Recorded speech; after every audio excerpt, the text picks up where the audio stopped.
Oh, the House approved a 3.1% pay raise for federal employees in 2020. Oh, without a debt ceiling. That's right. Seemed like all the federal employees said, well, we need to have a pay raise. Yes. And if there was a debt ceiling, we wouldn't be able to approve that. Ooch, ooch.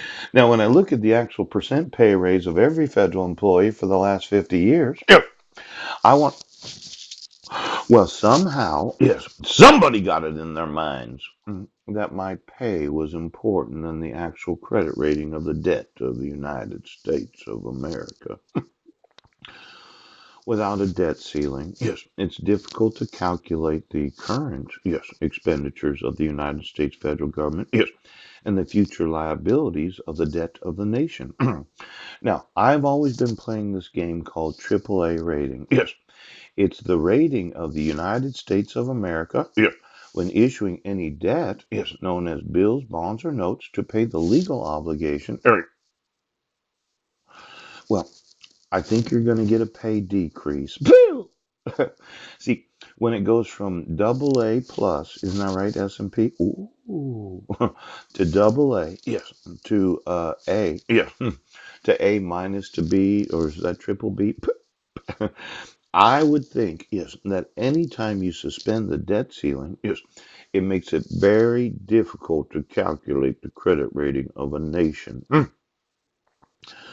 Now, this pay increase of the federal employees, yeah, what if you didn't get those? Yes. In fact, what if the retirees, oh, look at the Consumer Price Index for urban wage earners and clerical workers. Yeah.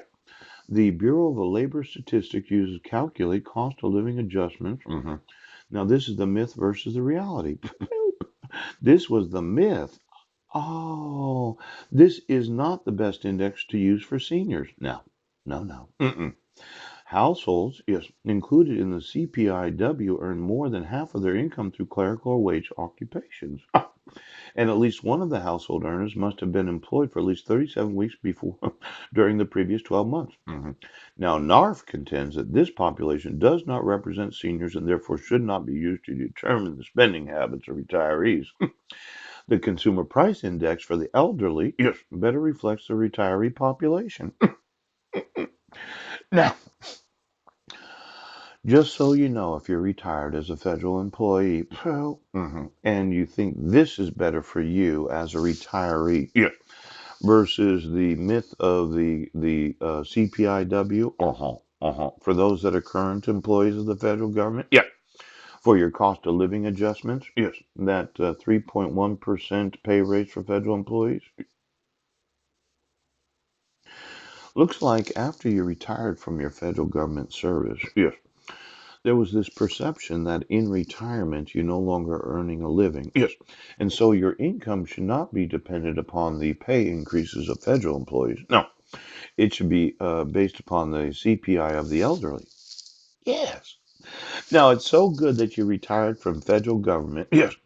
But my thought is, yes, that each and every employee of the government that does understand that you can appropriate an unlimited amount of money during 2 years, yes, and that it won't have a negative effect on the credit rating of the nation during those 2 years, right? But once we find out exactly what you've appropriated, it could negatively.